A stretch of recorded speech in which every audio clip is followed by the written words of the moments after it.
मुंबई में मराठी बनाम अमराठी ये विवाद पैदा हो, ये बीजेपी की इच्छा थी, ये बीजेपी की रणनीति है, ये बीजेपी का षड्यंत्र है।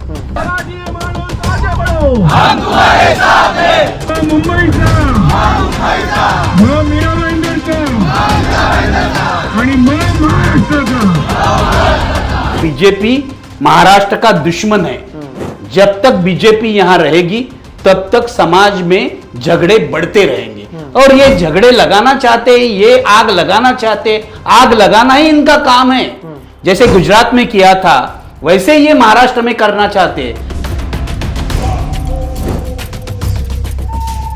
कि जैसे उस दिन भी राज ठाकरे का जो भाषण था, उन्होंने कहा कि आप पिटाई कर रहे हैं तो मोबाईल ऑन करके पिटाई मत कीजिए, और ये वाला भी जो वीडियो है वो व्हायरल हुआ। पण जर जास्ती नाटकं केली तर कानाखाली आवाज काढलाच पाहिजे तुम्ही। पण चूक त्यांची असली पाहिजे। आणि एका गोष्टीचं लक्षात ठेवा, अशी कधी गोष्ट कराल त्याची व्हिडिओ काढू नका। नोएडा का जो हिंदी मीडिया है, हिंदी भाषी मीडिया है, वो बदमाश है। वो अपनी राजनीति हमेशा करता है, आज नहीं हमेशा। आरएसएस का ये एजेंडा है, हिंदी हिंदू हिंदुस्तान, ये आरएसएस का एजेंडा है। उनको एक राष्ट्र एक भाषा चाहिए, तो नहीं हो सकता। तो आरएसएस झगड़ालू संस्था है, झगड़ालू संगठन है, हमेशा लोगों में फूट डालती है। हिंदू मुसलमान हो, गुजराती मराठी हो, यही इनकी आइडियोलॉजी है। रवीश बिहारी है, ठीक है, छठ पूजा भी कर लेता है, वो माथे पर रखकर गया था, याद है वो वीडियो। तो बिहार में जब आप होते हो तो आप बिहारी बन जाते हो, तो हम महाराष्ट्र में तो मराठी क्यों नहीं बन जाए यार। मैं नहीं मानता कि देवेंद्र फडणवीस उनकी राय कुछ अलग है या शिंदे की राय अलग है, क्योंकि ये मोदी शाह के ही गुलाम है, ये गुलाम है। हाँ। मैं तो मानता हूं ये देवेंद्र फडणवीस नया मोरारजी देसाई है, नया मोरारजी देसाई है। आज नहीं तो कल वो गोलियां चलाएगा। ये लाचारों की सरकार है और गद्दारों की भी सरकार है, ये समझ लीजिए आप।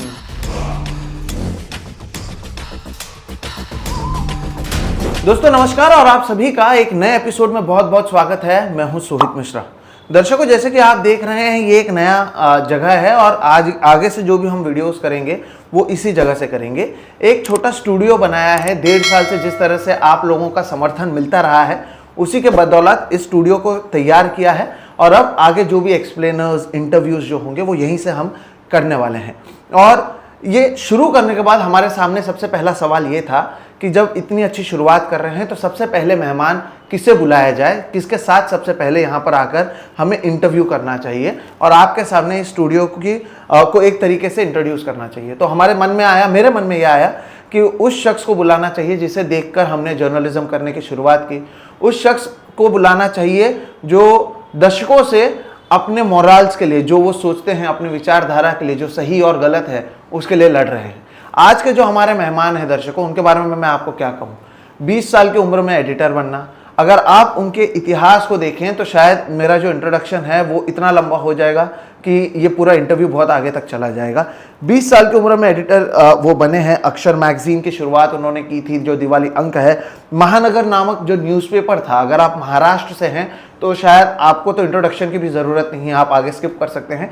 लेकिन जिन लोगों को नहीं पता, महानगर नामक जो अखबार की शुरुआत की गई थी, उसने, आप यकीन मानिए, पूरे राज्य में तहलका मचा दिया था। उसके अलावा उन्होंने और तमाम तरीके के न्यूज़पेपर, मैगजीन्स, जिसमें एकच षटकार, चांदेरी, उसके बाद IBN लोकमत में अहम भूमिका निभाने वाले ये शख्स हैं, और इनका नाम है निखिल वागले। सर आपका बहुत बहुत स्वागत है। नमस्कार। और दर्शकों, आप में से कई लोग लगातार बात करते हैं कि कैसे 2022-23 में NDTV को अदानी ने ले लिया और कई लोगों को निकाला गया, रवीश कुमार को निकाला गया।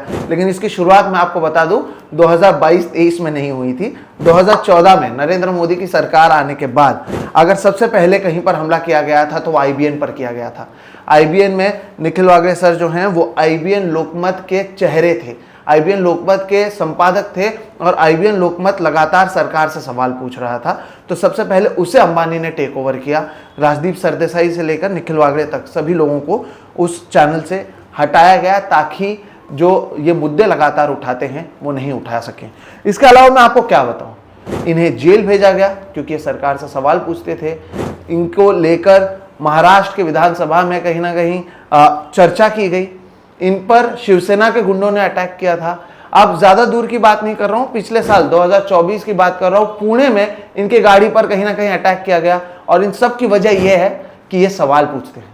उस सब की वजह यह है क्योंकि इन्होंने सरकार से आंख में आंख डालकर सवाल पूछा। ये तस्वीर को आप देखिए, 1991 की ये तस्वीर है। इस मैगजीन पर निखिल वागले सर की तस्वीर है और उस पर लिखा गया है the editor who is not afraid of बाल ठाकरे। ये उस समय की तस्वीर है जब बाला साहेब ठाकरे का केवल महाराष्ट्र नहीं देश भर की राजनीति में कहीं ना कहीं उन पर चर्चा की जाती थी और एक तरह की दहशत थी। और उस समय के जो ताकतवर नेता है उनसे सवाल पूछने वाले निखिल वागले सर हमारे साथ हैं। इस इंट्रोडक्शन की जरूरत इसलिए भी थी क्योंकि महाराष्ट्र के बाहर कई लोग निखिल वागले सर को जानते हैं लेकिन इतिहास के बारे में जानते नहीं हैं उनके, और किस तरह से उन्होंने शुरुआत की थी। सर बहुत बहुत स्वागत है आपका। और निखिल वागले सर को आज बुलाने का दर्शकों कारण यह है क्योंकि मुंबई महाराष्ट्र को लेकर एक जो मुद्दा लगातार चल रहा है वो ये है कि मराठी भाषी जो लोग यहाँ पर रह रहे हैं वो हिंदी भाषी लोगों से नफरत करते हैं। इस तरह की एक तस्वीर बनाई गई है दिल्ली के नोएडा मीडिया की ओर से। बिहार में चुनाव है और उससे पहले इस तरह की तस्वीर बनाकर कहीं ना कहीं विपक्षी पार्टियों की तो छवि खराब की जा रही है, हमारे महाराष्ट्र की छवि खराब करने की कोशिश की जा रही है। एक तरीके से बताया जा रहा है कि कैसे यहाँ पर जो नॉन मराठी लोग हैं उनसे नफरत की जाती है। और वागले सर इसी से हम शुरुआत करते हैं। आप कई दशकों से यहाँ की राजनीति, यहाँ पर जो महाराष्ट्र है उसे कवर करते आए हुए हैं। और अभी आपका मैंने एक इंटरव्यू देखा था जहां पर आपने हिंदी पत्रकारों से, और मैं गोदी मीडिया की बात नहीं कर रहा, आपने अजीत अंजुम, रवीश कुमार, अभिसार शर्मा, इन सब पर भी सवाल उठाते हुए आप निराशाजनक कहीं एक आपका टोन रहा और आपने कहा इन्होंने भी मराठी बनाम हिंदी का मुद्दा को सही से समझा नहीं और उस पर बात नहीं की। अब ये जो सारी चीजों को आप देखते हैं, किस तरह से आप देखते हैं कि दिल्ली मीडिया का जो कवरेज रहा है महाराष्ट्र की तरफ, मराठी भाषा की तरफ, उसे आप किस तरह से देखते हैं सर?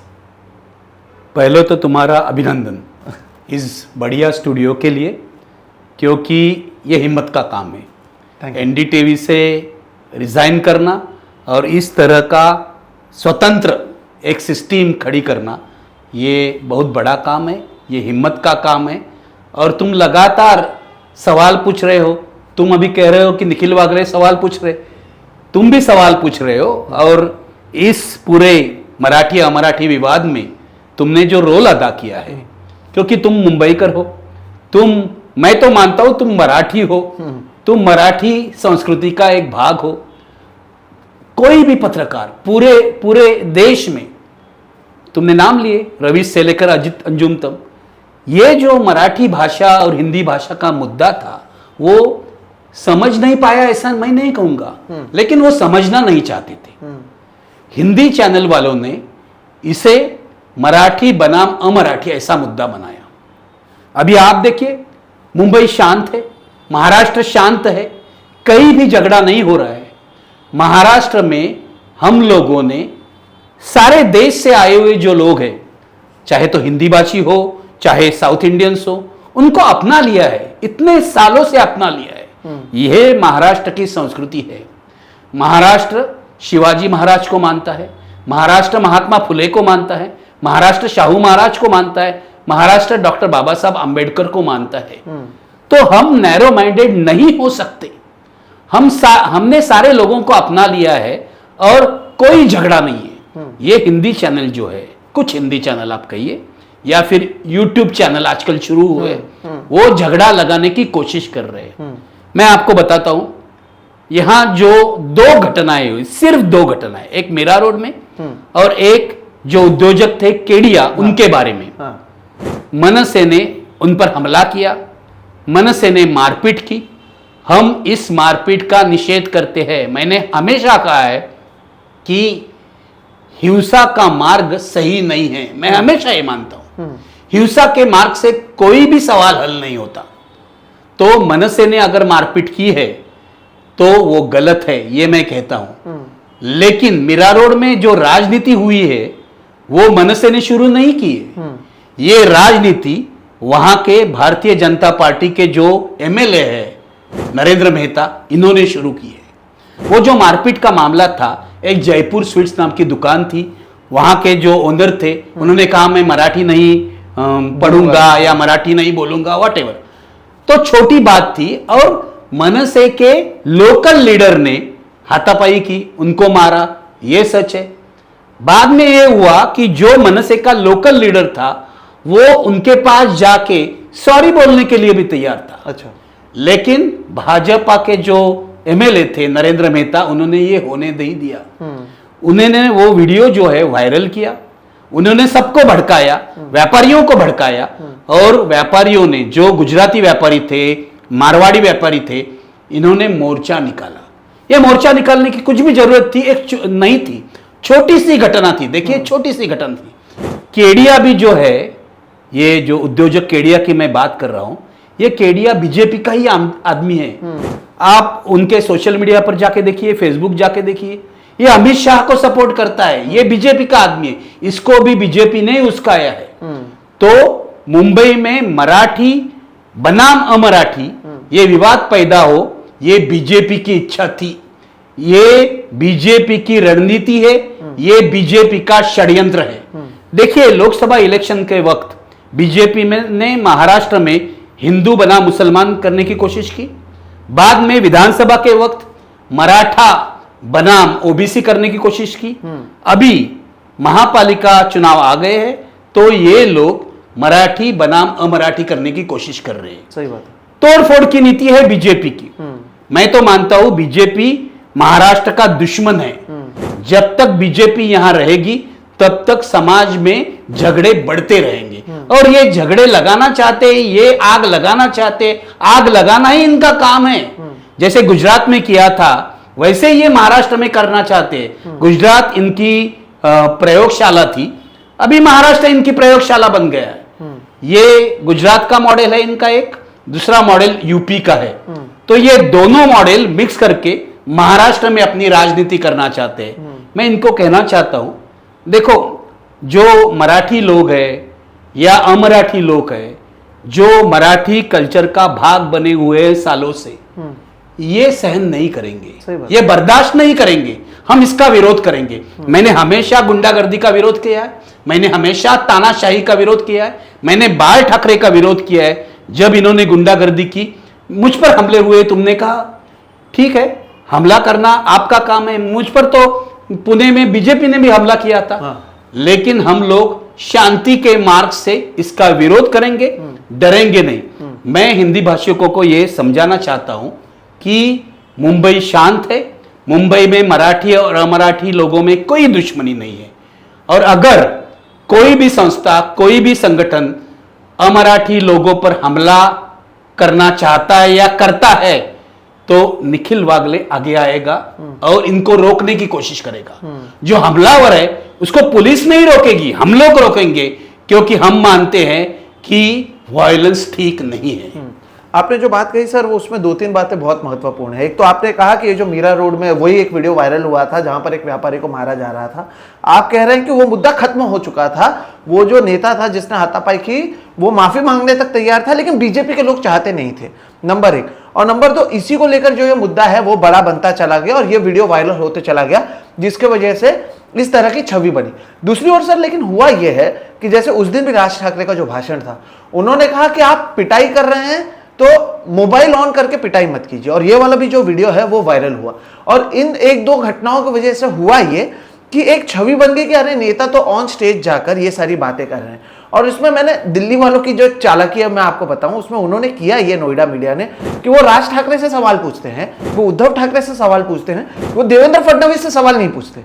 लॉ एंड ऑर्डर गृह मंत्री के पास है, लेकिन वो सवाल नहीं पूछते हुए कैसे भारतीय जनता पार्टी अमराठी या फिर जो हिंदी भाषी लोग हैं या जो मराठी नहीं बोल पाते उनका समर्थन कर रहे हैं। और यहाँ का जो मराठी मानुष है उसके मन में कितना नफरत भरा हुआ है हिंदी भाषियों की तरफ, एक पूरी छवि बनाकर इसे पेश किया जा रहा है। और एक तरीके से मेरे दोस्त भी कम से कम ये कह रहे हैं अरे क्यों विरोध किया जाए। वो समझ नहीं रहे हैं कि ये विरोध हिंदी थोपने का किया जा रहा है, हिंदी भाषा का नहीं। तो इस पर भी अगर आप समझा सके लोगों को, मैं बार बार ये समझाने की कोशिश कर रहा हूं लेकिन ये लोग समझ नहीं पा रहे। देखो राज ठाकरे का जो भाषण था उसमें से एक वाक्य निकाल के जो कुछ नोएडा मीडिया ने किया, मेरा तो मानना है नोएडा का जो हिंदी मीडिया है, हिंदी भाषी मीडिया है, वो बदमाश है। वो अपनी राजनीति हमेशा करता है, आज नहीं हमेशा। मैंने आईबीएन नेटवर्क में काम किया है, हमारा CNN आईबीएन था इंग्लिश, फिर आईबीएन लोकमत मराठी था, और आईबीएन 7 हिंदी था। सही बात। आईबीएन 7 यही बदमाशी करता था जब मुंबई में कोई मराठी बनाम अमराठी विवाद पैदा होता था, वो एक घटना लेकर उसको बड़ा करते थे। अभी आप हिंदी चैनल देखें, आज तक देखे या और कोई देखे, या फिर यूट्यूब चैनल कुछ जो बीजेपी स्पॉन्सर्ड है वो देखे, तो लगेगा मुंबई में दंगा हो रहा है। मुंबई में कुछ नहीं हो रहा है। मेरा कहना यह है हिंदी भाषियों से, देखिए भाई, हम लोग हिंदी से नफरत नहीं करते, हम लोग किसी भी भाषा से नफरत नहीं करते। हमारी मराठी अभिजात भाषा है, ये केंद्र सरकार ने इसको अभिजात दर्जा दिया सही है, बात। तो हम लोग किसी से नफरत नहीं करते। मैंने हिंदी साहित्य पढ़ा है, देखो प्रेमचंद से लेकर अपने मंटो तक सारे जो साहित्य है, हिंदी कविता का मैं बड़ा फैन हूं। तो हम लोग कैसे नफरत कर सकते हैं हिंदी भाषा से? आपने तो अखबार चलाया है हिंदी। मैंने तो, हमारा महानगर, मेरा तो हिंदी अखबार था, तो मैं हिंदी भाषियों से नफरत कभी भी नहीं कर सकता, या किसी भी भारतीय हो या इंटरनेशनल हो, किसी भी इंसान से नफरत मैं नहीं कर सकता। ये मेरा ट्रेनिंग है। तो मेरा इनको कहना है, हम लोग किसका विरोध कर रहे हैं? हम लोग हिंदी भाषा का विरोध नहीं कर रहे। मुंबई में रहने वाला जो इंसान है वो हिंदी अपने आप पढ़ लेता है, सीख लेता है, बोल लेता है, और हमने अपनी हिंदी बनाई है, बंबईया हिंदी, सही बात है, खुद की हिंदी बनाई है। तो जैसे यूपी की हिंदी है, जैसे राजस्थान की हिंदी है, अलग अलग प्रांत के लोग अलग अलग हिंदी बोलते हैं, एक हिंदी नहीं है। देखो वैसे हिंदी का इतिहास ढूंढेंगे तो और बड़ी बातें आएगी, उसमें मैं नहीं जाना चाहता हूं, क्योंकि बहुत सारी बोली भाषा को खत्म करके हिंदी अभी जो है वो बन गई है। तो हिंदी भाषियों को यह भी समझना चाहिए, इन्होंने बोली भाषाओं को खत्म किया है और हिंदी आज बन गई है। देखो, हम लोग हिंदी के साम्राज्यवाद का विरोध करते हैं। जैसे पहले लोहिया जी ने अंग्रेजी हटाओ का नारा दिया था, हम लोग हिंदी हटाओ का नारा नहीं दे रहे। हम लोग इतना ही चाहते हैं कि हिंदी हम पर थोपी न जाए, हिंदी का कंपल्शन न हो। हम लोग हिंदी बोलेंगे, हिंदी पढ़ेंगे और हिंदी में व्यवहार भी करेंगे, लेकिन हमारा इतना ही मानना है कि इस राज्य की भाषा मराठी है, आपको उसका आदर करना चाहिए। आप अगर कहेंगे मैं मराठी नहीं बोलूंगा, मराठी नहीं पढ़ूंगा, ये तो नहीं चलेगा। हर राज्य में, सिर्फ मराठी का नहीं, आप बंगाल में जाते हैं तो बंगाली का आदर करना चाहिए, आप साउथ में जाते हैं, तमिलनाडु में जाते हैं तो आपको तमिल का आदर करना चाहिए। ये जो लिंग्विस्टिक स्टेट बनाए हैं, जिसे हम मराठी में भाषावार प्रांत रचना कहते हैं, वो क्यों बनाए हैं? क्यों भाषा के आधार पर अलग अलग राज्य क्यों बनाए हैं? क्योंकि उस भाषा को एक प्रतिष्ठा मिले, जो अपनी भाषा में बात कर सकता है वो आगे जा सकता है। अपनी भाषा में पढ़ाई होनी चाहिए। हमारा आग्रह यह है कि हर राज्य में मातृभाषा में पढ़ाई होनी चाहिए।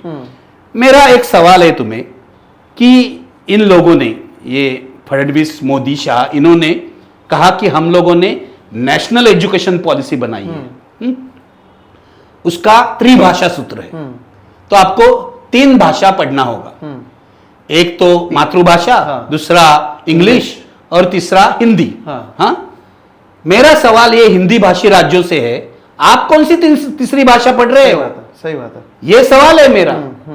हिंदी भाषी इतने सारे राज्य है, कौन सी तीसरी भाषा पढ़ रहे हो? पहली तो आप हिंदी पढ़ोगे, दूसरी भाषा अंग्रेजी पढ़ोगे, तीसरी भाषा कौन सी पढ़ रहे हो? वो कोई राज्य की भाषा ना पढ़ते हुए संस्कृत के आड़ पर बाकी सब छुपा लेते। हाँ, एग्जैक्टली। तो मेरा ये केंद्र सरकार से मेरा कहना है कि पहले हिंदी भाषी राज्यों में आपका जो त्रिभाषा सूत्र है वो लागू कीजिए। हिंदी भाषी राज्यों को तीसरी भाषा कौन सी है? मुझे तो लगता है यूपी और बिहार के लोगों को तो मराठी ही पढ़नी चाहिए तीसरी भाषा, क्योंकि यहीं आ रहे नौकरी के लिए, एम्प्लॉयमेंट के लिए यही आ रहे, तो मराठी पढ़नी चाहिए। और हम लोग कोई जबरदस्ती नहीं कर रहे। इतने सालों से मुंबई में देखो 70% लोग अभी नॉन मराठी है, मराठी लोग सिर्फ 30% है। तो आपने अगर बड़े पैमाने पर देखा तो मराठी लोग मुंबई में नॉन मराठी है, माफ करा, मराठी लोग मुंबई में माइनॉरिटी है। तो मराठी लोगों की जो भावना है, उनके मन में जो दर्द है वो समझ लीजिए। अगर मुंबई में मराठी लोग माइनॉरिटी हो जाते हैं तो वो मानते हैं कि मेरी भाषा एक दिन खत्म हो जाएगी।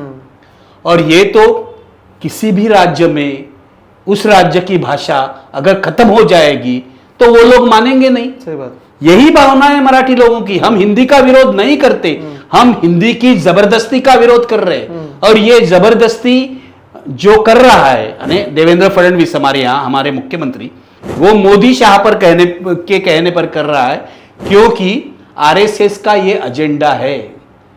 हिंदी, हिंदू, हिंदुस्तान, ये आरएसएस का एजेंडा है।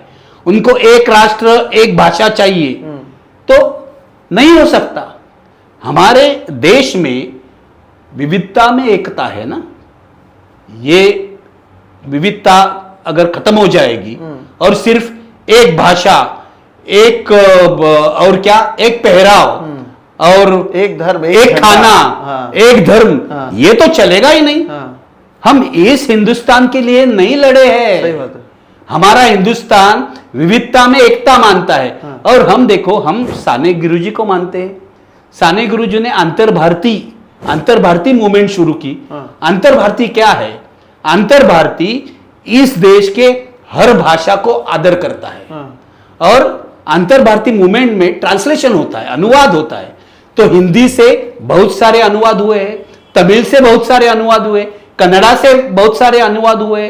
तो ये आदान प्रदान का मामला है। देखिए, हिंदी भाषी के लोगों को यह समझना चाहिए, हम आपकी नफरत नहीं करते हैं, हम आपसे प्यार करते हैं। देखो यार, प्यार की बात है, हम प्यार करते हैं। अगर आपको कोई मारेगा तो हम लोग आएंगे आपको बचाने के लिए।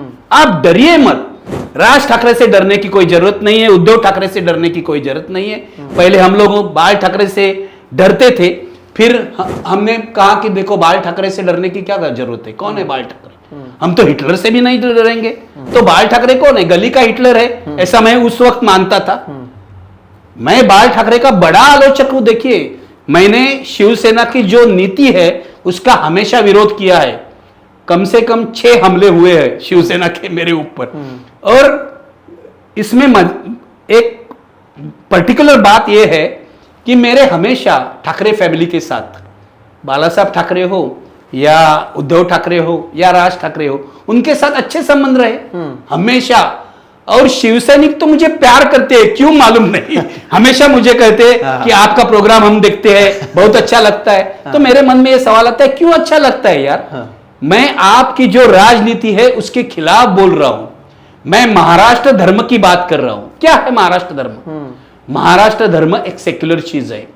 महाराष्ट्र धर्म यह है जो हमें शिवाजी महाराज ने सिखाया, जो हमें अंबेडकर ने सिखाया, जो फुले, शाहू महाराज, इन्होंने हमें सीख दी है, वो महाराष्ट्र धर्म है। महाराष्ट्र में इतने सारे संत हैं, उनकी जो सीख है वो महाराष्ट्र धर्म है। महाराष्ट्र धर्म इंक्लूसिव है।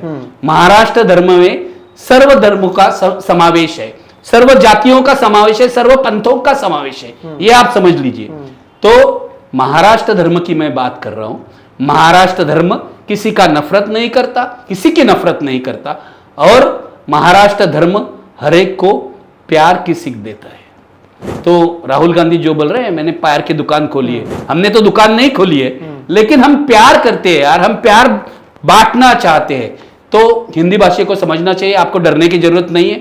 मुंबई आपकी भी है, लेकिन आप मराठी भाषा का आदर कीजिए। लेकिन सर, इसमें जो आपने बातें कही उसमें जो टाइमिंग है, आप देखिए, एक तो बिहार चुनाव आ रहे हैं। ऐसे में लास्ट टाइम भी जब 2020 में बिहार चुनाव थे, तब सुशांत सिंह राजपूत का मुद्दा बड़ा बनाया, बताया कि कैसे मुंबई ड्रग्स का अड्डा है, मुंबई में कैसे जो बाहर से लोग आते हैं उनके साथ किस तरह का व्यवहार किया जाता है। जबकि उसी समय कोविड का लॉकडाउन चल रहा था, मजदूर पैदल चल रहे थे, उस पर इन्होंने फोकस नहीं किया। अभी भी आप देखिए, ये जो पूरा मुद्दा कब उठाया गया, जब बिहार में चुनाव आ रहे हैं, ताकि कांग्रेस कोई भूमिका नहीं ले, नंबर 1। नंबर 2, आप देखिए कि जब ये मुद्दा खत्म होता है तब क्या होता है, निशिकांत दुबे जैसे लोग आ जाते हैं जो कहते हैं कि बाहर निकल के दिखाओ, गली में कुत्ता भी शेर होता है, पटक पटक के मारेंगे, लेकिन उस पर कोई बात नहीं करता। वो मुद्दे को दिल्ली की मीडिया नहीं उठाती है। मुद्दा तभी बनता है जब यहां पर से किसी एक स्टेटमेंट को उठाकर बनाया जाता है। तो एक छवि तो हमेशा से बनाई जा रही है, पहले अर्नब गोस्वामी ने बनाई, फिर कंगना रनौत ने तो इसे पाकिस्तान ऑक्युपाइड कश्मीर कहा, अब ये गली का कुत्ता है, बाहर निकल के दिखाओ। मुंबई ने या महाराष्ट्र ने इकोनॉमी के लिए किया ही क्या है, हमारे पैसे पर पल रहे हैं। इस तरह से जब ये बात करते हैं तब तो नफरत, यहाँ पे जो स्थानीय लोग हैं जिनके भीतर शायद नफरत नहीं होगा, लेकिन जब ऐसे भाषाओं को वो सुनेंगे तब उन्हें भी तो लगेगा कि इतना सब करने के बाद, सबसे ज्यादा जीएसटी भरने के बाद, जीएसटी का रिटर्न्स नहीं मिलने के बाद, सरकार तोड़ने के बाद अगर आप कहेंगे कि महाराष्ट्र ने किया ही क्या है, तब तो सवाल उठेगा ना सर। सवाल तो उठेगा। देखो, ये राजनीति है। तुमने जो कहा बिहार का इलेक्शन आ रहा है, बिहार के चुनाव के बाद यहां भी कॉरपोरेशन इलेक्शन आ रहे हैं, और मुंबई महापालिका का चुनाव जो है वो अहम इसलिए है कि 50,000 करोड़ का बजट है यार। इतनी बड़ी म्यूनिसिपैलिटी या इतनी बड़ी कॉरपोरेशन पूरे देश में कुछ दूसरी कोई नहीं है। कलकत्ता कॉरपोरेशन का बजट भी इतना नहीं है, या चेन्नई कॉरपोरेशन का बजट भी इतना नहीं है। तो ये राजनीति है। देखो, हिंदी भाषी लोगों को भड़काने का काम ये सारे नोएडा के चैनल्स, और उनसे भी ज्यादा उनके जो नेता है, लीडर्स है। पहले कृपाशंकर थे, कृपाशंकर अभी बीजेपी में गए, पहले कांग्रेस में थे, बहुत पैसा खाया, भ्रष्टाचार के आरोप हुए, फिर बीजेपी ने बचा लिया, वो बीजेपी में गए। फिर वो संजय निरुपम था, संजय निरुपम पहले शिवसेना में था, वहां नौकरी करता था दोपहर का सामना में, वो भड़काता था लोगों को। अभी तो छुटभैये नेता है ये सारे, जो बोल रहे मुंबई का महापौर, अगला महापौर अमराठी होगा, ये होगा। अरे मुंबई में कितने सारे अमराठी महापौर हो गए। मुंबई के लिए सवाल ही नहीं है, क्योंकि मुरली देवरा मुंबई में जब महापौर हो गए वो भी गुजराती थे, सही बात है, लेकिन मराठी बोलते थे, क्योंकि उनकी वाइफ भी मराठी थी, ये आप समझ लो। तो यहां सब ये कॉस्मोपॉलिटन मिक्स कल्चर है। तो ये उत्तर भारतीय नेताओं की राजनीति है, गंदी राजनीति है। मैं ये इनको समझाना चाहता हूं, आप ये बंद कीजिए, बिल्कुल बंद कीजिए। क्योंकि मार कौन खा रहा है? वो गरीब जो है, जो स्त्री वाला है या फिर कोई कुली है, ये मार खा रहे हैं। कोई बड़ा आदमी तो मार नहीं खा रहा है, कोई इंडस्ट्रियलिस्ट या बड़ा नहीं। ये लोग क्या, अंबानी या अदानी अगर मराठी नहीं बोलते हैं तो उनको नहीं मारेंगे, छोटे आदमी को मारेंगे। तो ये जो राजनीति है, एक तरफ हिंदी जो भाषी नेता है इनकी राजनीति, और दूसरे तरफ राज ठाकरे टाइप लोगों की राजनीति, इसमें गरीब आदमी मर रहा है। मुझे लगता है कि इमीडिएटली इसको बंद करना चाहिए। ये राजनीति मत करो आप। आपको बिहार में चुनाव लड़ना है, चुनाव जीतना है, जो भी करना है बिहार जाके कीजिए। मुंबई में बिहार की राजनीति मत कीजिए, क्योंकि मुंबई में तो बहुत सारे बिहारी लोग हैं। सही बात है। तो इनको समझना चाहिए, एक तो अपने राज्य में एम्प्लॉयमेंट क्रिएट नहीं कर सके ये लोग। नीतीश कुमार, बिहारी लोग नहीं आते ना, कोई भी अपना गांव छोड़ना नहीं चाहता, तो बिहारी लोगों को वहां नौकरी मिलती, वहां कोई काम धंधा मिलता, तो मुंबई में क्यों आते? यूपी में वो आदित्यनाथ, योगी आदित्य, योगी मैं नहीं मानता उसको, अजय छोड़ सिंह दो। बिष्ट, हाँ, जो कोई है आदित्यनाथ मैं बोलूंगा, योगी नहीं है, भोगी है एक राजनीति में। तो योगी छोड़ दो, आदित्यनाथ करो, आपके यहां एम्प्लॉयमेंट क्रिएट क्यों नहीं कर रहे? देखो, यहां आया था आदित्यनाथ, यहां का जो बॉलीवुड है, हिंदी फिल्म इंडस्ट्री, उसको उत्तर प्रदेश ले जाने के लिए कोई भी गया नहीं, एक भी गया नहीं। क्यों नहीं गया? क्योंकि उन्हें मुंबई में सेफ लगता है। वहां जाके तो शिवसेना वाले या मनसे वाले झगड़ा नहीं करते। सही बात है। अमिताभ बच्चन मराठी नहीं बोल सकता, या जावेद अख्तर मराठी नहीं बोल सकता, आमिर खान मराठी बोलता है। मैंने इंटरव्यू लिया है मराठी में उनका। तो अगर वो मराठी नहीं बोल रहे, देखो अमिताभ बच्चन भी हमेशा मैंने देखा है वो मराठी का आदर करते हैं। मैं तुम्हें उदाहरण देता हूं, क्रॉसवर्ड नाम की दुकान है यहाँ शिवाजी पार्क। तो एक दिन मैं क्रॉसवर्ड में हमेशा जाता हूँ, मैं गया तो वहाँ मराठी का एक रैक था बुक्स का, तो वो खाली था, कोई मराठी किताब नहीं थी क्रॉसवर्ड में। तो मैंने ट्विटर पर लिखा, क्रॉसवर्ड शिवाजी पार्क में है और मराठी किताबें नहीं रखता है, ये कितना गलत है। तो मुझे इतना आश्चर्य हुआ कि अमिताभ बच्चन जी ने रिस्पॉन्ड किया, हाँ हाँ, आप सही कह रहे हैं कि मुंबई की भाषा मराठी है तो मराठी किताबें रखनी चाहिए। उनके मन में मराठी के बारे में आदर है, मराठी कवियों के बारे में आदर है। हरिवंशराव बच्चन तो बड़े कवि थे। तो ये भावना है। देखो, अगर आप मराठी नहीं भी बोल रहे, हम आपको रिक्वेस्ट कर रहे हैं, हम आपको विनती कर रहे हैं कि आप मराठी सीखिए। इस राज्य की भाषा है, हमें अच्छा लगेगा। जो राज्य आपको नौकरी दे रहा है, जो राज्य आपको प्रतिष्ठा दे रहा है, जो राज्य आपको पब्लिसिटी दे रहा है, तरक्की दे रहा है, तो आप इस राज्य के भाग बनिए, इस राज्य की भाषा को सीखिए। हमने तो हिंदी सीखी है। मैं तो गुजराती भी अच्छी तरह से जानता हूं, क्योंकि गिरगांव में जहां मैं रहता था, वहां मेरे चौल में 10 फैमिलीज थे अगर मेरे फ्लोर पर, तो उसमें से 5 गुजराती थे। यहां गुजराती और मराठी लोगों का कभी झगड़ा नहीं था। मैं तुम्हें बताता हूं। तो उनके घर में जो बनता था हमारे घर में आता था, हमारे घर में जो बनता था उनके घर में जाता था। वो मराठी बोलते थे, हम गुजराती बोलते थे। मैंने तो गुजराती पढ़ना सीखा जब मैं 83 में गुजरात में दंगा हुआ था। देखो, रिजर्वेशन पर जब मैं गुजरात गया, तब मुझे बहुत आसानी हो गई, क्योंकि मैं गुजराती जानता था। तो लोग जब गुजराती बोलते थे तो मुझे आसानी हो गई। तो गुजराती और मराठी यहां कभी झगड़ा नहीं था। यह झगड़ा कब शुरू हुआ मैं तुम्हें बताता हूं, 2014 के बाद। नरेंद्र मोदी आने के बाद गुजराती लोग भी जोर जबरदस्ती करने लगे। जो लालबाग परल जैसा एरिया है, उसमें गुजराती सोसाइटीज में मराठी लोग नॉनवेज पका नहीं सकते, या अंधेरी हो या बोरीवली हो, दादागिरी बढ़ गई। क्योंकि मोदी जी हमारे प्रधानमंत्री बन गए, तो गुजराती लोगों को लगता है कि देश ही हमारे जेब में आ गया। तो ये गलत है, ऐसा कभी नहीं हुआ था। मैं तुम्हें बताता हूं, संयुक्त महाराष्ट्र जो है, संयुक्त महाराष्ट्र मूवमेंट बना था क्योंकि मुंबई महाराष्ट्र में आनी चाहिए, ये डिमांड थी। एक ही दिन 1 मई 1960, इस एक दिन 2 राज्य बने, गुजरात और महाराष्ट्र। हाँ, तो दोनों भाई जो है तो एक ही दिन तो पैदा हुए। तो मेरा ये कहना है कि यहां जो गुजराती थे हमारे भाई थे, साथ व्यवहार था। यह सब मोदी और शाह ने बिगाड़ा है, मोदी और शाह ने, और आरएसएस ने भी बिगाड़ा है। क्योंकि आरएसएस ने आकर यहां स्टेटमेंट किया कि घाटकोपर में हिंदी चलेगी, गुजराती चलेगा, मराठी नहीं। हाँ, भैया जी जोशी ने। तो ये झगड़ा, देखो, आरएसएस झगड़ालू संस्था है, झगड़ालू संगठन है, हमेशा लोगों में फूट डालती है। हिंदू मुसलमान हो, गुजराती मराठी हो, यही इनकी आइडियोलॉजी है कि इंसानों को लड़ाओ और बर्बाद करो उनको। तो ये कर रहे हैं। तो मेरा ये मानना है कि मुंबई शांत है हमेशा। मैं पहले भी तुम्हें कहा मुंबई शांत है। तो ये मैं मैसेज देना चाहता हूं पूरे देश को, पूरे भारत को, कि मुंबई शांत है। अगर 1-2 घटनाएं हुई है तो हम उसका निषेध करते हैं, और जो नॉन मराठी लोग हैं, जो गैर मराठी लोग हैं, उनको बिल्कुल नहीं डरना चाहिए। लेकिन सर, अभी जैसे आपने अभी गुजराती उदाहरण दिया कि कई जगहों पर तो आपको याद होगा, मुलुंड में वो घटना हुई थी जहां पर कहा था हम महाराष्ट्रियंस को घर ही नहीं देते। मुंबई में अगर आप महाराष्ट्रियंस को घर नहीं देंगे तो कहाँ देंगे? या घाटकोपर में हमने देखा है एक के बाद एक कई जगहों पर ये कहा गया मराठी लोग गंदा है, तुम लोग नॉनवेज बनाता है, जबकि ये मछुआरों का शहर है। तो इसी को तो थोपना कहते हैं। और जो हो रहा है, जिसकी वजह से कहीं ना कहीं एक एक करके जो वाद विवाद है वो धीरे धीरे बढ़ रहा है।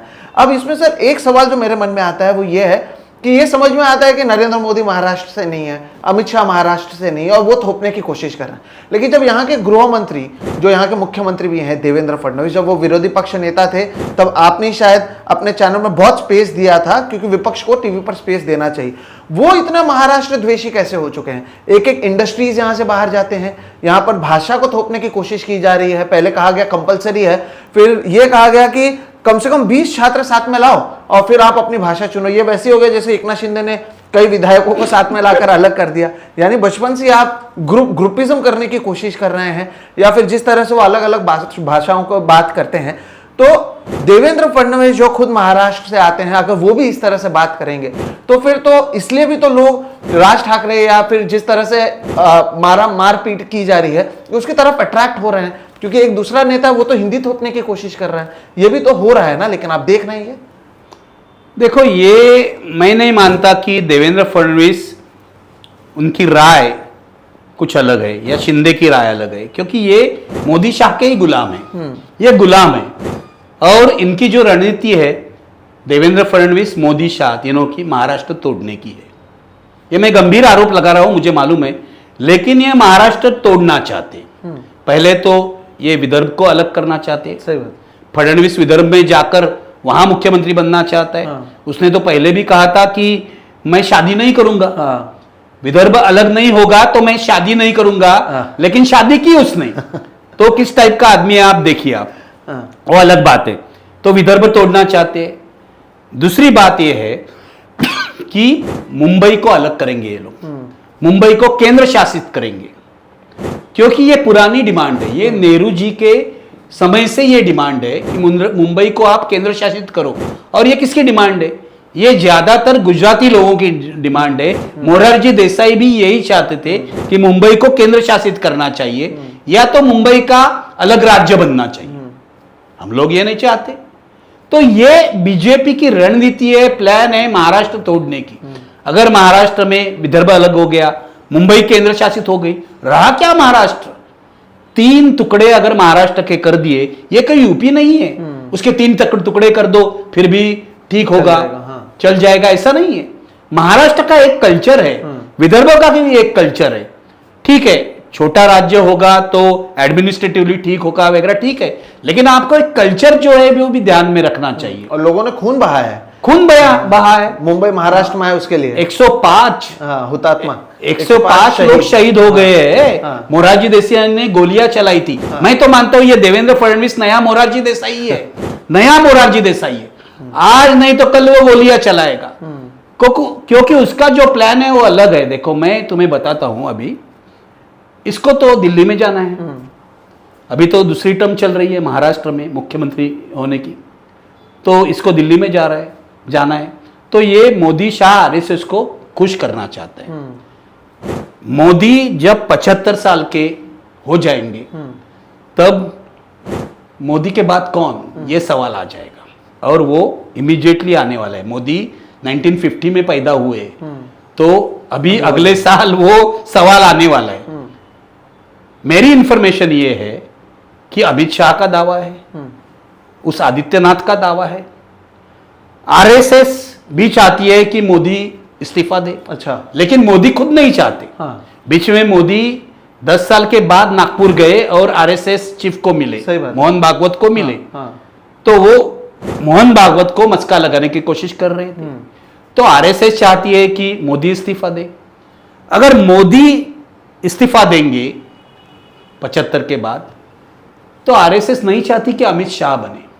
मोहन भागवत अमित शाह को बहुत डरते हैं। यह आदित्यनाथ तो ठीक नहीं है, क्योंकि भगवा पहन के ये आदमी अगर इंटरनेशनल स्टेज पर जाएगा तो क्या भारत की इमेज क्या रहेगी? सही बात है। तो आरएसएस के लिए कैंडिडेट जो है वो देवेंद्र फडणवीस है। अच्छा है, इमेज आरएसएस के कैंप में अच्छी है। फिर एडमिनिस्ट्रेटिव जो इसकी ताकत है वो भी अच्छी है। 2014 से लेकर 19 तक इसने ठीक सरकार चलाई थी। अभी गड़बड़ है क्योंकि ये सब आ गए शिंदे, अजित पवार, लेकिन इसको एडमिनिस्ट्रेशन समझ में आता है। फिर एक मॉडर्न इमेज भी है, उसकी वाइफ उसको मदद करती है मॉडर्न इमेज लाने में। तो आरएसएस का उम्मीदवार देवेंद्र फडणवीस है, ये आप समझ लीजिए। आरएसएस उनको पूछ करना चाहता है। और देवेंद्र फडणवीस कितने दिन रहेंगे महाराष्ट्र में? देखो अभी जो महापालिका इलेक्शन है उसके बाद देवेंद्र फडणवीस को सपने दिल्ली के पड़ते होंगे, क्योंकि अभी क्या है महाराष्ट्र में, रहा भी क्या है, महाराष्ट्र का पूरा सत्यानाश कर दिया इन लोगों ने। एक भी समस्या हल नहीं हो रही है। बजट देखो, पूरा नुकसान, पैसा ही नहीं है सरकार के पास। वो लाडली बहन जो योजना थी वो बर्बाद हो गई। किसानों का कुछ नहीं हो रहा है। क्या हो रहा है? दलित और आदिवासी के पैसे उठा के वो लाडली बहन को दे रहे हैं। किस तरह की सरकार? ये 6 महीने 8 महीने हो गए सरकार को, ये फडणवीस की नई सरकार को, लेकिन कुछ नहीं इन्होंने किया है। किया ये है कि महाराष्ट्र भर के जो पुलिस है उनको पॉलिटिसाइज किया है। पुलिस इनकी गुलाम हो गई। अभी मीरा रोड में देखो, कल वो कमिश्नर को ट्रांसफर कर दिया। क्योंकि जो फडणवीस की नहीं सुनेगा उसको ट्रांसफर कर देंगे। आईएएस ऑफिसर्स में भी यही है, पूरी लाचारी चल रही है। ये लाचारों की सरकार है और गद्दारों की भी सरकार है, ये समझ लीजिए आप। जी, तो ये बहुत महत्वपूर्ण बात सर आपने कही है, और इससे एक दर्शक को ये भी समझ में आता है कि ये जो मुद्दा है इसे कैसे भड़काया जा रहा है या बढ़ाया जा रहा है। लेकिन इस सबके बीच में एक चीज जो हुई, और वो दिन राज ठाकरे ने भी हंसकर कहा कि 2005 में जब राज ठाकरे अलग हुए थे शिवसेना से, और फिर 2006 में उन्होंने एमएनएस को बनाया, बाल ठाकरे ने भी रोकने की कोशिश की थी, और उन्होंने उस दिन ये भी कहा कि जो काम बाल ठाकरे नहीं कर पाए वो काम देवेंद्र फडणवीस ने कर दिया, दो भाइयों को साथ में लाया। क्योंकि हम सर राजनीति की बात कर रहे हैं, क्या आपको लगता है कि लोगों के मन में अब ये एक छवि बन गई है कि राज ठाकरे और उद्धव ठाकरे अगर साथ में आते हैं तो मराठी भाषा का जो पूरा मुद्दा है उससे बचाया जा सकता है? क्या इसी मुद्दे पर आने वाले चुनाव लड़े जाएंगे? यहाँ पर काम हुआ है, नहीं हुआ है, सड़कें खराब हैं, एक एक दिन में 7 साल में बना हुआ फ्लाईओवर जो है वो बंद पड़ जाता है, ऐसे मुद्दों पर क्या चुनाव नहीं लड़ा जाता, और यही इमोशनल मुद्दे पर चुनाव लड़े जाते हैं, इसलिए भी ये दोनों साथ में आएंगे और इसका असर आप होता हुआ देखेंगे? मैं मानता हूं कि इमोशनल मुद्दों पर चुनाव नहीं लड़ने चाहिए। मुंबई का इंफ्रास्ट्रक्चर क्या है, उसमें क्या हुआ है, 30 साल से शिवसेना मुंबई कॉरपोरेशन में सत्ता में है, उन्होंने ठीक काम किया कि सिर्फ पैसा खाया? लोग कहते हैं कि मुंबई कॉरपोरेशन जो है वो शिवसेना के लिए एटीएम थी। आप समझते हैं ना इसका क्या मतलब है? तो इन मुद्दों पर चुनाव लड़ना चाहिए, वो नहीं लड़ा जाएगा, क्योंकि हमेशा चुनाव इमोशनल मुद्दे पर ही लड़े जाते हैं और मतदाता जो है वो भी उसके पीछे चलते हैं। तो मराठी के मुद्दे पर ही चुनाव लड़ा जाएगा। और देखो, राज ठाकरे और उद्धव ठाकरे एक क्यों आ गए? वो इसलिए एक हो गए क्योंकि उनको मालूम है अगर हम एक नहीं होते तो बीजेपी ठाकरे ब्रांड को खत्म करेगी, पूरी तरह से खत्म करेगी इनको तोड़ के। पहले तो शिवसेना तोड़ दी, अभी तो अलग अलग सब लोग कर रहे हैं। तो इन शिंदे की क्या हालत है देखिए, शिंदे को फेंक देंगे ये लोग, बीजेपी की आदत है पुरानी। सही बात है। तो अगर उद्धव और राज एक नहीं होते तो उनको कोई फ्यूचर नहीं है। मेरा यह कहना है कि उद्धव और राज के लिए ये बहुत अच्छा मौका है कमबैक का। राज का तो एक भी एमएलए नहीं है, उद्धव के 20 एमएलए है, लेकिन दोनों के लिए अच्छा मौका है कि अगर दो भाई एक हो जाते हैं तो उनको इलेक्शन में भी फायदा होगा। देखो मैं कैसे बताता हूं, पूरे महाराष्ट्र की बात करो तो उद्धव ठाकरे के 10% वोट है, ठीक है, और राज ठाकरे के 3%, तो 13%। लेकिन आप एमएमआरडीए रीजन की बात करो, यानी कि मुंबई के आसपास के 36 असेंबली सीट, तो यहां दोनों भाई मिलकर कम से कम 25 से 30% वोट है। तो ये बीजेपी को भी मात देते हैं। और इसमें अगर मुसलमानों का वोट जुड़ जाए, पिछली बार मुसलमानों के वोट उद्धव ठाकरे को मिले थे, सही बात है। तो इसमें 16% अगर मुसलमानों के वोट अगर जुड़ जाए तो इनके वोट 46% होते हैं। तो ये लोग अगर एमएमआरडीए रीजन में जितनी भी कॉरपोरेशन है वो जीत लेंगे। नासिक है, पुणे है, इसमें भी इनका जो इन्फ्लुएंस है वो रहेगा। तो इलेक्टोरली भी ये इनके लिए बहुत ही अच्छी बात है। अभी देखो, अभी प्रॉब्लम ये है कि उद्धव ठाकरे बदल गए। उद्धव ठाकरे चीफ मिनिस्टर होने के बाद, महाविकास आघाड़ी के साथ आने के बाद उनकी सोच भी जरा बदल गई है। वो बाल ठाकरे की भाषा नहीं बोलते। मैं हमेशा कहता हूं कि ये बाल ठाकरे की शिवसेना नहीं है। वो क्या कहते हैं कि मैं महाराष्ट्र धर्म को मानता हूं। मैंने जो कहा महाराष्ट्र धर्म, उस महाराष्ट्र धर्म को मानता हूं। मैं हिंदुत्व मानता हूं, वो हिंदुत्व तो छोड़ नहीं सकते क्योंकि बीजेपी के साथ उनकी कंपटीशन है। लेकिन मराठी में मैं उनका जो वाक्य है बताता हूं, मी शेंडी जानव्याचं हिंदुत्व मानत नाही। ये जो लाइन है, समझ गए क्या? जी जी, जो जिन दर्शकों ने, यानी हिंदुत्व के नाम पे जो ब्राह्मणिज्म चलता है, जो आप शेंडी कहते हैं, अभी शेंडी को मैं कैसे समझाऊं, चोटी जो रखते हैं और जनेऊधारी जो लोग होते हैं, उनके हिंदुत्व को मैं नहीं मानता हूं। ये उद्धव ठाकरे की अभी लाइन है। ये लाइन किसकी है? ये प्रबोधनकार ठाकरे की लाइन। प्रबोधनकार ठाकरे, बाल ठाकरे के पिताजी रिफॉर्मिस्ट थे। उन्होंने तो हिंदू धर्म में जो कुप्रथा है उसके खिलाफ बहुत ही कड़े शब्दों में लिखा था। तो ये अभी उद्धव ठाकरे की लाइन है। और देखो, वायलेंस भी कम हुआ है। उद्धव ठाकरे के काल में वायलेंस भी कम हुआ है।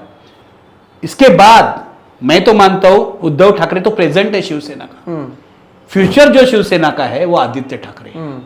आदित्य ठाकरे को आप देखिए, उसकी पढ़ाई अलग हो गई है, वो स्कॉटिश में पढ़ता था, जेवीएस में पढ़ता था, उसकी सोच जो है वो जनरली प्रोग्रेसिव है जी। वो पढ़ाई भी अच्छी करता है, रिसर्च करता है, तो मुंबई के जो इश्यू है वो उसको समझ में आते हैं, वो इंफ्रास्ट्रक्चर पर बोल लेता है।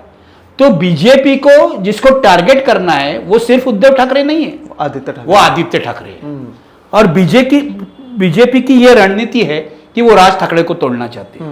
वो मानती है कि राज ठाकरे वीक लिंक है, तो उसको तोड़ सकते हैं। अभी राज ठाकरे को ईडी का डर दिखाया, सीबीआई का डर दिखाया, तो पहले तो हुआ था, तो वो डर गए थे। तो वो डर जाएंगे, अभी भी होगा ये, राज ठाकरे को टारगेट करेंगे। उद्धव ठाकरे टूटने वाले नहीं है अभी तो, अभी भविष्य में क्या होगा अलग बात है, लेकिन अभी तो टूटने वाले नहीं है। तो राज ठाकरे को तोड़ सकते हैं। राज ठाकरे का प्रोफेशन जो है वो तो बिल्डर का है, तो इसमें भी कुछ कर सकते हैं। तो ये बीजेपी की चाल है, किसी भी हालत में दोनों भाइयों को साथ आने न देना। अभी तो आ गए मराठी के मुद्दे पर, लेकिन रहेंगे क्या नहीं मुझे मालूम नहीं। अगर रहेंगे तो उनका फायदा होगा, और उद्धव ठाकरे के साथ आने के बाद राज ठाकरे थोड़े से सोबर भी हो जाएंगे। वो जो वायलेंस की बात करते हैं ना, कान फटात मारी, तो ये कम होगा। उस दिन भी उन्होंने कहा कि जनरली वायलेंस नहीं करना चाहिए, रोज उठ के मारामारी नहीं करना चाहिए। ये हिंदी चैनल वाले नहीं दिखाते हैं, उन्होंने जो कहा वो सिर्फ दिखाते हैं कान फटात मारी। तो हिंदी चैनल की राजनीति भी समझ लेनी चाहिए हम लोगों को, उनको झगड़े लगाने हैं। मैं हिंदी चैनल देखता ही नहीं हूं, मैं हिंदी चैनल पे जाता भी नहीं हूं। मैं राजदीप के शो में जाता था इंडिया टुडे में, वो भी बंद कर दिया, क्योंकि वहां राहुल कंवल नाम का एक बदमाश आदमी था, वो अभी एनडीटीवी में चला गया। लेकिन ठीक है, राजदीप तो अच्छा है, राजदीप अपना दोस्त है, लेकिन ये हिंदी चैनल वाले तो झगड़ा लगाने की कोशिश कर रहे हैं। यहां मुंबई शांत है, कुछ नहीं हो रहा है, ये रोज उठ के इसमें तेल डाल रहे। सही आपने सर, हमने जितने भी एनालिसिस किए इतने समय तक, यही सब चीज़ें मिसिंग थी। और जो आपने जो प्रशांत कदम के साथ मराठी में इंटरव्यू किया, उसमें जो एक चीज़ मुझे समझ में आई कि एक चीज़ तो आप वैसे भी गोदी मीडिया से एक्सपेक्ट नहीं करते। आपके एक्सपेक्टेशन रवीश कुमार से लेकर राजदीप, तो खैर आपने ट्विटर पर उनको जवाब भी दिया था, अजित अंजुम हो गए, अभिसार शर्मा हो गए, अब भी आपको लगता है कि ये मुद्दा है, अगर वो भी उठाते हैं इसे इस तरह से और समझाते हैं जो हमने रणनीति, राजनीति, इसके पीछे के इतिहास, इस सब पर बात की है, तो शायद जनता को समझ में आए, लेकिन वो नहीं उठा रहे हैं। उसकी क्या वजह? एक भी ये भी मानते हैं आप कि जैसे मेरे अधिकांश जो स्पीकर्स या लिसनर्स हैं वो हिंदी भाषी हैं, उनके तो और बड़े पैमाने पर हिंदी भाषी हैं, उसमें नुकसान हो सकता है, उसमें शायद लोग समझ में नहीं आए, क्या इसे भी एक वजह मानते हैं और क्या उनको ये समझाना चाहिए? बिल्कुल सही है, तुमने मुद्दा पकड़ लिया। मार्केट का डर है। देखो, रवीश हो, अंजुम हो, या फिर अभिसार शर्मा या पुण्य प्रसून वाजपेयी हो, वो मराठी के मुद्दे पर क्यों नहीं बोलते? क्योंकि उनको डर है कि उनका जो हिंदी भाषी ऑडियंस है वो कम हो जाएगा। मेरा ये मानना था कि रवीश को या अजित अंजुम को या फिर अभिसार शर्मा को, ये तो गोदी मीडिया नहीं है, हम इनको अच्छे पत्रकार मानते हैं, इनको तो ये मुद्दा समझ लेना चाहिए था, एक वीडियो बना देता रवीश, लेकिन उन्होंने नहीं किया। देखो गड़बड़ क्या है, रवीश बिहारी है, ठीक है, छठ पूजा भी कर लेता है, वो माथे पर रखकर गया था, याद है वो वीडियो? जी। तो बिहार में जब आप होते हो तो आप बिहारी बन जाते हो, तो हम महाराष्ट्र में हैं तो मराठी क्यों नहीं बन जाए यार? रीजनल प्राइड का मामला है। अगर हम चेन्नई में जाएंगे तो वहां तमिल सीखेंगे और चेन्नई प्राइड होगी हमारी, या बंगाल में तो बंगाली सीखेंगे। तो रवीश को यह तो समझना चाहिए था कि हिंदी की सख्ती हो रही है, हिंदी की जबरदस्ती हो रही है, और यह बीजेपी की राजनीति है। लेकिन मुझे बहुत खराब लगा कि उसने एक भी वीडियो नहीं बनाया, वो ईरान और ये यूएसए और इजराइल पर बनाता रहा। आप महाराष्ट्र में जो हो रहा है, महाराष्ट्र 12 करोड़ का है, यहां भी आपके दर्शक है, तो आप क्या मानते हैं, मराठी दर्शक आपके लिए कुछ मायने नहीं रखते? तो आपको यह सोचना नहीं चाहिए था। लेकिन देखो, आदमी ऐसा है कि धंधे की सोचता है, वो ऑडियंस की सोचता है, और जब बिहार में जाते हैं तो बिहारी बन जाते हैं, या कोई मध्य प्रदेश का है तो मध्य प्रदेश का बन जाता है। लेकिन मराठी लोगों की बात आती है तो उन्हें राष्ट्रीयता ने याद आती है, भाषी यार, इंडिया में राष्ट्रीय ये, अरे यार आप हिंदी भाषी एक कहाँ हो? हाँ, सही बात। राजस्थान के अलग, बिहार के अलग, यूपी के अलग, हर जगह मध्य प्रदेश के अलग, कल्चर भी अलग है ना। और मैंने जो पहले कहा, इन्होंने कितनी बोली भाषाएं खा डाली है, देखो तुम ही बता दो जी, कितनी बोली भाषा है। स्टालिन ने उसके ऊपर ट्वीट भी किया था, भोजपुरी से लेकर मारवाड़ी से लेकर मैथिली से लेकर कुमाऊं भाषा, जो अलग अलग भाषाएं, ऐसे तमाम भाषाओं को खत्म किया गया। तो यही मैं कह रहा हूं कि हम हिंदी का विरोध नहीं कर रहे, हम हिंदी के साम्राज्यशाही का विरोध कर रहे हैं। ये साम्राज्यशाही है, ये हिंदी की तानाशाही है, इसका विरोध कर रहे हैं। तो ये रविश को समझना चाहिए। मुझे बहुत खराब लगा। रविश हमारे लिए आशा है, हम तो बुढ़े हो गए, अभी वो कर रहा है, उसको बहुत बड़ा रिस्पांस भी मिल रहा है यूट्यूब पर, और अच्छी बात है ना, एक सेक्युलर जर्नलिस्ट को इतना रिस्पांस मिलता है। लेकिन जब वो मुद्दे पर नहीं बोल रहा, मराठी के मुद्दे पर या किसी भी मुद्दे पर, तो खराब लगता है। इतना ही मेरा कहना है। मुझे मेरी कोई दुश्मनी नहीं, गुस्सा नहीं, कुछ नहीं, खराब लगता है। बिल्कुल। और ये महत्वपूर्ण दर्शकों मुद्दा इसलिए भी बन जाता है क्योंकि इसे लेकर लगातार एक छवि बनाई जा रही है, और वाघे सर ने इतने कम समय में, मुझे लगता है इससे ज़्यादा बेहतरीन एनालिसिस नहीं हो सकता कि पूरा मुद्दा क्या है और इस पर किस तरह से राजनीति का रंग दिया जा रहा है। हम उम्मीद करते हैं कि लोगों को सर ये समझ में आए कि ये जो मुद्दा है, इसका नफरत से लेना देना नहीं है, राजनीति से, चुनाव से लेना देना है, ये बांटने की राजनीति। और सर इसमें एक महत्वपूर्ण और आखिरी मुद्दा मैं ये उठाना चाहता हूँ कि जिस नरेंद्र मोदी जिस गुजरात चाहते हैं वहां पर भी हिंदी को कंपलसरी नहीं किया Exactly. लेकिन ये महाराष्ट्र में कर रहे हैं। अमित शाह कहते हैं कि इंग्लिश पढ़ने वालों को शर्म आएगी क्योंकि उनको नहीं आता, उनका बेटा टूटा फूटा इंग्लिश बोल पाता है। तो जो वो करते हैं, जो वो खाते हैं, जो वो पीते हैं, वो सही, देश उसका पालन करे। और ये जो विविधता है ये खत्म करना चाहते हैं। और इस पर सर एक एनालिसिस जो मैंने किया उसमें ये पाया कि जो नॉन हिंदी स्पीकिंग स्टेट्स हैं वहां पर बीजेपी का परफॉर्मेंस ज्यादा बेहतर नहीं होता।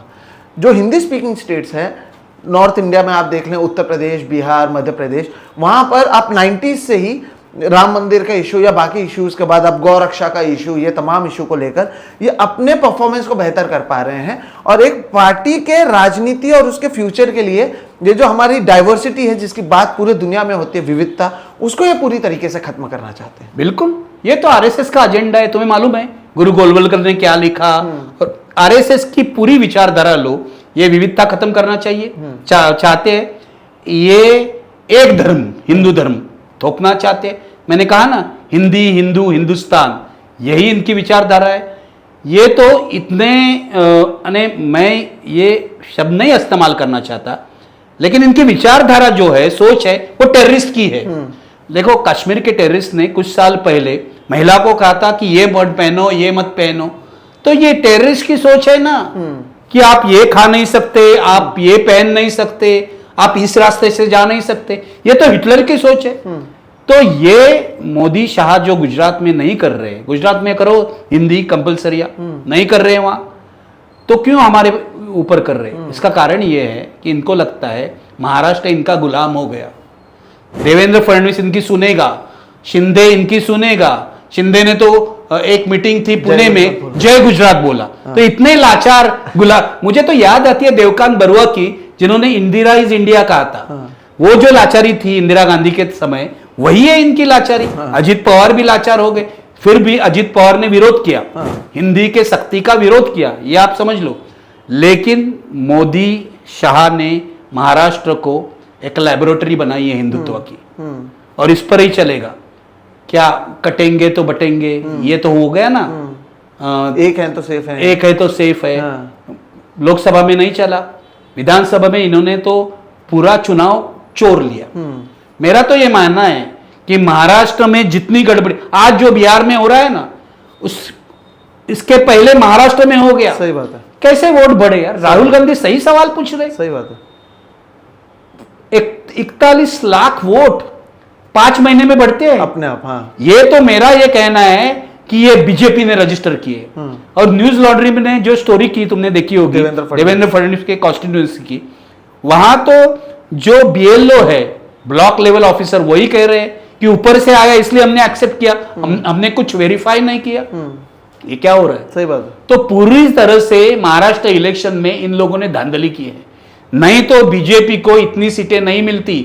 अरे शिंदे को 60 सीटें 60 एमएलए उसके नहीं मिलती, अजित पवार को भी नहीं मिलती, क्योंकि मैं घुमा था, हम देख रहे थे यहां जो माहौल था वो बीजेपी और शिंदे के खिलाफ था, शिंदे गद्दार है ये माहौल था। तो ये इन्होंने कैसे किया, एक तो पैसा बांटा, लाडली बहना योजना पैसा दिया और कुछ पैसा बांटा, बहुत पैसा बट गया और ये इलेक्शन में धांधली हुई। और मैं मानता हूं इसका गुनहगार इलेक्शन कमीशन है, इलेक्शन कमीशन ही गुनहगार है। इलेक्शन कमीशन के साथ इन्होंने कुछ किया गड़बड़, इलेक्शन कमीशन के साथ मिलके, हम मराठी में कहते हैं संगनमत किया, तो ये करके इन्होंने ये चुनाव जो है महाराष्ट्र का वो चुरा लिया है। मैं नहीं मानता हूं इनको कोई नैतिक अधिकार नहीं है फडणवीस को मुख्यमंत्री बनने का। और ये जो चुराया दर्शकों, उससे आप समझिए कि हुआ क्या और क्यों इनको चुराना जरूरी था। हिंदी थोपना है, अदानी को एयरपोर्ट देना है, पोर्ट देना है, यहाँ पर धारावी का डेवलपमेंट देना है, अदानी को आधी जमीन दी है, मुंबई की आधी जमीन दी है। और जो वागले सर लगातार कह रहे हैं ये बहुत महत्वपूर्ण है कि मुंबई को केंद्र शासित बनाना है और जब तक वो नहीं बनता है मुंबई को किस तरह से कमजोर किया जाए, इसलिए भी इनका जीतना जरूरी था।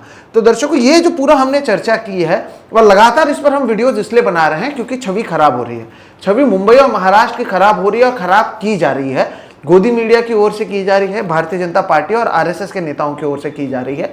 और वागले सर जो पहले हिंदू मुस्लिम के बीच में इन्होंने गैप लाया, अब ये भाषा के आधार पर गैप ला रहे हैं। महाराष्ट्र में कर रहे हैं, तमिलनाडु में स्टालिन के 2000 करोड़ रुपए जाति के आधार पर भी किया ना, जात के आधार पर कर रहे हैं। तो ये बांटने की राजनीति है, आप इसमें ना फंसे, इसलिए हमने ये चर्चा की है और वागले सर को यहां पर लाया है। इनके क्रेडिबिलिटी के बारे में मैंने आपको शुरुआत में बताई है, जो लोग महाराष्ट्र से नहीं है, महाराष्ट्र में तो खैर किसी को बोलने की जरूरत ही नहीं है निखिल वागले सर के बारे में। ठाकरे ने इन पर अटैक करवाया, बीजेपी के कार्यकर्ताओं ने इन पर अटैक करवाया। और ये अटैक्स क्यों होते हैं आप समझिए, क्योंकि जो आदमी सच कहता है कोई सुनना नहीं चाहता सच, और इसलिए हमने सबसे पहले गेस्ट के तौर पर वागले सर को यहां पर बुलाया। वागले सर बहुत बहुत शुक्रिया कि आप जुड़े और आपने इन तमाम मुद्दों पर खुलकर बातचीत की और अपने मत को रखा। मेरा मानना है कि आपके इन बातों से कम जो लोग हैं उन्हें यह समझ में आएगा कि ये जो पूरा एजेंडा है, जो गोदी मीडिया आपके दिमाग में जहर बोना चाहता है, कम से कम उस जहर का हिस्सा आप ना बने। मैं इतना ही कहना चाहता हूँ हिंदी भाषियों को या गैर मराठी लोगों को कि हम प्यार बांटना चाहते हैं।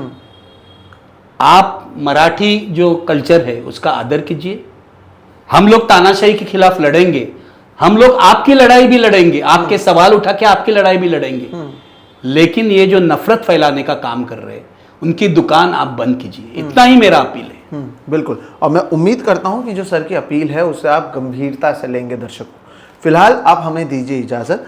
निखिल वागले सर के साथ किया गया मेरा ये इंटरव्यू आपको कैसा लगा? क्या और भी कोई सवाल हैं जो आप सर से पूछना चाहते हैं? आप कमेंट सेक्शन में लिखिएगा, मैं सर से जवाब लेकर आपको ज़रूर दे दूंगा। और आप क्या चाहते हैं कि और किन मुद्दों पर मैं सर से बातचीत करूं? सर के इतिहास के बारे में किसी दिन हम खुलकर जब चर्चा करेंगे, उनकी जो एक्सपीरियंस रही है महाराष्ट्र की राजनीति को लेकर, उस दिन कभी चर्चा करेंगे, वो आप ज़रूर सुनने आइएगा। वो बहुत महत्वपूर्ण है। जो शख्स इस कुर्सी पर बैठा हुआ है वो कितनी लड़ाइयाँ और कितने संघर्ष के बाद और कितने तमाम सरकारों को उजागर करने के बाद, उनकी सच्चाई को सामने लाने के बाद यहाँ पर बैठे हुए हैं, उनसे आज हमने आपको रूबरू करवाया। मैं उम्मीद करता हूँ कि आपको ये हमारी जो बातचीत है वो पसंद आई होगी, और अगर पसंद आई है तो ज़्यादा से ज़्यादा लोगों तक आप इसे साझा करें, ताकि जो एक छवि बनाई जा रही है मराठी गैर मराठी भाषाओं को लेकर, उस पर जो असली सच्चाई है वो आप समझ सकें। वागले सर बहुत बहुत शुक्रिया, आप जुड़े और आपने समय दिया, अपना कीमती समय दिया। अगर आप महाराष्ट्र से हैं तो आप तो निखिल वागले सर के चैनल को सब्सक्राइब कर ही चुके हैं। अगर आप नहीं हैं तो निखिल वागले ओरिजिनल या आप यूट्यूब पर सर्च कीजिए। सर शाम को 7 बजे जब आते हैं तो आप सिर्फ देखिएगा कितने लोग लाइव जुड़ते हैं और सर को जो रिस्पॉन्स है वो किस तरह से बेहतरीन है। फिलहाल दर्शकों हमें दीजिए इजाज़त। अगर वीडियो पसंद आए तो इसे लाइक करें और दूसरे लोगों के साथ साझा करें। चैनल को सब्सक्राइब नहीं किया है तो मेरे भी चैनल को आप सब्सक्राइब कर लीजिएगा। फिलहाल आप हम दोनों को दीजिए इजाज़त। नमस्कार। नमस्ते।